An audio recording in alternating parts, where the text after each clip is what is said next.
What's up guys, my name is Marc Steiner, and today we are going to be talking about the Sony A1, arguably the best camera ever made, and why you probably shouldn't buy it. Let's get right into it. So, like many others, I was very excited to see the release of the Sony A1. This is practically an A9 Mark III. This is what we were expecting from this release. I was expecting it to be an A9 III, and honestly, the A1 is the successor to the A9 line. I very much doubt that they're going to keep the A9 in this weird hybrid area at the price point of $4,500 between the A7R5 and the A1. I think that would be really weird. This is their new flagship. This is their new Olympic level camera. This is the best of the best, the creme de la creme. This is what we've been expecting from Sony, always with the bleeding edge tech, and I'm so excited. So you might be wondering why I'm so excited and why this camera is causing an absolute uproar in the photography community. Let's go over some specs. So the most notable specs on this camera is that it has a 50 megapixel sensor and it's able to shoot at 30 frames per second.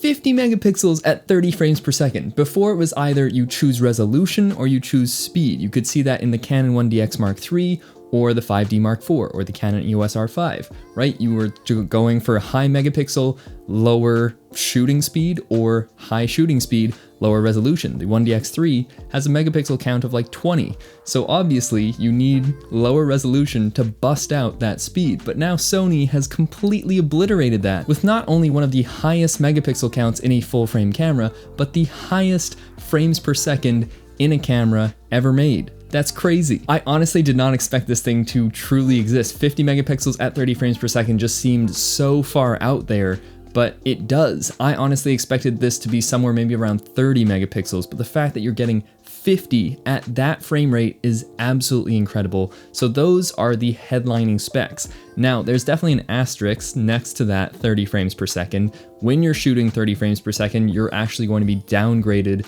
to 12-bit raw photos. You're not going to be getting 14-bit raw photos. So there is a little bit of a downgrade when you're shooting 30 frames, but there is no downgrade whatsoever when you're shooting 20 frames per second, which is absolutely incredible.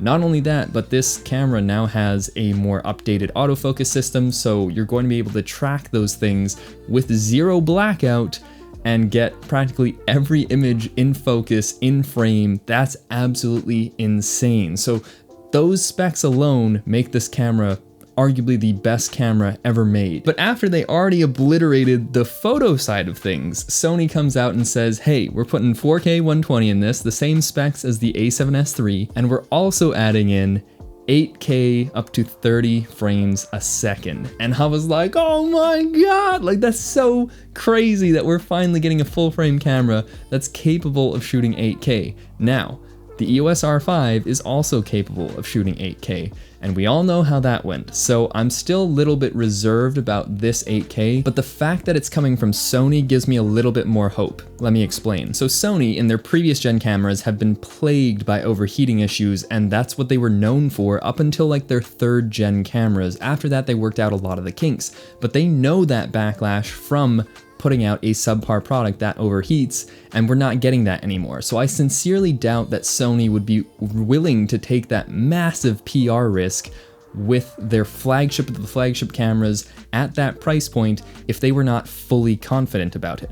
Also, that 8K is not the same file compression as the one on the EOS R5. That is an all-I raw codec that is super, super dense. This one is a more compressed file, and that's why you're actually able to write to SD cards, which is absolutely 8K on SD cards. That's crazy. But the fact that this is not crazy, it's still 10-bit, but it's only 420, it's not 422, so it's not the highest quality thing out there, especially when compared to the 4K, but it's the fact that you're getting 8K is amazing. So I think that Sony will have nailed it, and they also stated right off the bat, something for Canon to learn by, is that there's a 30-minute overheating recommendation. They say in their test they were able to surpass that, but the fact that they're coming out of the gate and saying, hey, we're guaranteeing it works for 30 minutes, don't expect more, but you'll probably get more, that inspires confidence, whereas the EOS R5 was marketed solely as an 8K capable camera and fell very short. So Again, I think we should wait and see for the real world tests. No one has their hands on it yet, and I was surprised by that, but I think it's definitely, if you're spending that much money, I think it's worth the wait to see if there are any glaring flaws in this before dropping that kind of cash. But I am very confident that this camera will live up to 100% of the hype. Now let's talk about price point, competition, and why you probably shouldn't buy this camera. This camera comes in at $6,500 US before taxes. And funnily enough, a lot of the internet was outraged at this price. They're like, how dare they charge that much? Like, were you expecting this camera to be an A7 III successor? No, it's not the A7 IV. It's not going to be $2,000. You're not going to get that crazy amount of specs and technological innovation in a $2,000 body. That's just not happening. It's a $6,500 camera for a reason. Look at what it's competing with. A lot of people are drawing comparisons between this and the EOS R5, and while that is somewhat acceptable, it's not the target audience. It's not actually its competition. The competition is the 1DX Mark III and the Nikon D6, and what is supposed to be the EOS R1 whenever that comes out. So this is actually in a completely different category than the EOS R5. So I don't know why people are making these comparisons because they're saying, oh, it's double the price. It's not. For what you're getting when you compare it to the 1DX Mark III and the current D6 that Canon and Nikon have, this absolutely wipes the floor with them. It's not even a competition. And the fact that it's coming in at the same price point or less than these cameras means you're actually getting a really, really good bang for your buck. Like, this camera could easily cost $10,000 and it would still be warranted. But the fact that they're charging $6,500 compared to the competition that's also at that level, but nowhere near the performance, means that whenever the next Olympics happen, you're going to be seeing the Sony camera everywhere. You're not going to be seeing any Canon or Nikon cameras, because this will enable people to get shots that previously were impossible. And not only will they be shots that were previously impossible, but they will be so much higher resolution than all the competition. It will be a no-brainer for every single news agency on the planet who's trying to get the best of the best photos to buy the Sony A1. And that is who this camera is targeted at. It's targeted at big news agencies who have the money to spend on expensive gear to get the shot for their news agencies, and they're willing to do that. It's not meant for the average Joe YouTuber, filmmaker, photographer. This is the creme de la creme for a reason. It's very expensive, and your average individual is not going to be buying this camera, and neither should you. A lot of people on Twitter were asking me whether or not they should buy this camera, and I sat down with a couple of them and I was like, hey, what do you use the camera for? Are you shooting lots of sports? Are you shooting high budget weddings? Are you doing this where you need the speed and you need the resolution? And they were like, honestly, I don't need the speed. I don't need all that. I'm more of a slower portrait photographer or this and that. And I'm like, all right, here's what's going to happen, right? The A1 now exists as the new gold standard for best camera on the market. Most people are not going to be able to afford that. But that technology now exists, and that is definitely going to trickle down to the next generation cameras that Sony is going to be releasing later this year. The A7R5 and the highly anticipated A7 IV. Now, picture this, right? A7 IV has a 30 megapixel sensor, is able to shoot 20 to 30 frames per second, and has 4K 60 at a price point of $2,500. That's a great deal. Then you look at the A7R5, 65 to 100 megapixels, probably somewhere between 10 and 20 frames per second, has 4K 120, potentially 8K 30, comes in at a price point of around $3,600. Those are the cameras that I think most people should be waiting for. The vast majority of people are going to be looking for those kind of cameras at that price point for that kind of performance. And that'll be more than enough for most people. And honestly, those are the cameras that I'm excited about. I'm debating between the two of those because those are going to be great cameras, especially for the price. And this is something that Sony is doing so well with, is that they're putting in all of these features in a good compact size camera at a very reasonable price point. And I've said this to many people, especially on the podcast as well, is that, I felt that with the third gen cameras, Sony was pushing the bleeding edge. They really set a new standard with the A7R III and the A7 III for price to performance ratio, right? The A7 III, arguably the best bang for buck camera to ever exist. That's insane. But then I feel like with the A7R IV and the release of the A7C, they were kind of really resting on their laurels, right? They weren't really innovating. The A7S III, great innovation, great camera, but I also feel like they kind of played it safe. And I'm glad that they did, especially after the EOS R5 debacle.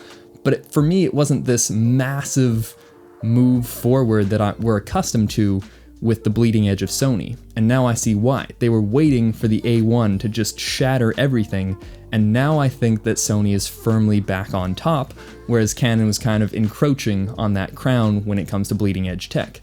So when it comes to these next gen cameras, I definitely think that these are the ones that are going to be the ones that most people need and want and are going to be spending their money on and should be waiting for, because the A1 is this lofty thing that is really hard to justify.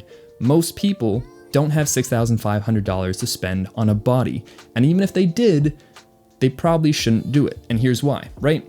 With the Sony A1, you're spending $6,500 on the body. You probably have Sony lenses because you're already in the ecosystem, so let's not worry about lenses. But if you're getting that, you might want the vertical grip. That's going to be an additional $350, and another battery is another $80. So we're adding up real quick. Now, CF Express Type A cards. The current max card that you can buy, I believe, is 160 gigabytes, and it retails for $400 US. You're gonna need 2 of those. Realistically, hopefully, Sony will come out with ones that have more space, so you're probably gonna be looking at $500 to $800 in the not so distant future per card. So that's another, $1,000 to $1,600 on top of that for a brand new camera. Now, if you start using the 30 frames per second and 50 megapixel images, as well as shooting 4K, 120, 60, even 8K, this is going to take a lot of processing power to actually handle. So you're probably going to have to upgrade to a new computer. That's going to be $3,000 to $10,000 to actually get the most out of this camera. You're also going to have to buy a lot of external hard drives to actually be able to run and store this footage, preferably fast storage. So you're looking at SSDs. That's not cheap. So yes, this camera is expensive, it's powerful, but everything that revolves around being able to get the most out of this camera, most people aren't going to have the budget for that, nor are they even going to come close to using an ounce of what this camera is actually capable of doing. Like I said, this is the creme de la creme. This is aimed at working professionals, news agencies, Olympic sports reporters. This is what it's for, They need to shoot off 8,000 photos in 20 seconds and have them wirelessly transmitted to the newsroom where they can edit and upload for newspapers and instantaneous stuff. Most people aren't doing that, We don't need that kind of tech. There's so many features that this camera offers that most people will never touch in their entire lifetimes. So I think that this camera should not be used by most people. They should wait for the A7 IV and the A7R V. Now, even after all that, and I haven't dissuaded you to wait for the next generation cameras, and you have the money and you're willing to spend it, and you want the A1 because you think it's for you, you're going to be utilizing that resolution, that speed, and the video features.